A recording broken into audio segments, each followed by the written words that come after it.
Moi, ce que je trouve terrible, c'est un petit peu un prolongement indirect du débat qu'on a eu la semaine dernière sur ce qui s'est passé dans la Creuse, où je disais qu'il fallait parler de l'ensemble des discriminations qui se manifestent au quotidien.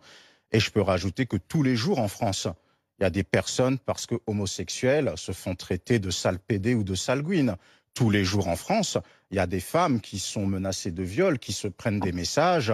La seule chose pour te remettre dans le droit chemin, c'est de te faire violer. Tous les jours en France, il y a des hommes qui se prennent des remarques. T'es bon qu'à te faire, 3 points de suspension. Et c'est des choses dont on ne parle pas. On voit la détresse de cette dame qui, en plus, a été, entre guillemets, assez forte pour choisir sa date de suicide. Je pense qu'elle n'a pas, ce n'est pas un hasard Ah bah non, qu'elle se c'est soit sûr. suicidée le jour de Bien la sûr. rentrée. C'est une manière d'alerter, de dénoncer les défaillances de l'éducation nationale, où effectivement l'éducation nationale est un de ces mammouths malades qui a du mal, on le voit avec les cas de harcèlement, avec les cas de discrimination, avec les cas de suicide. On voit que c'est extrêmement compliqué. Et ce qui est triste, et c'est la réalité, c'est que dans 10 jours, on sera passé à autre chose en réalité. Et que les discriminations continueront, parce qu'on est nul dans la lutte contre les discriminations, on est nul dans la prévention. Il faut toujours attendre un drame pour se dire « Ah ben mince alors, mais combien de drames encore vont-ils arriver ?»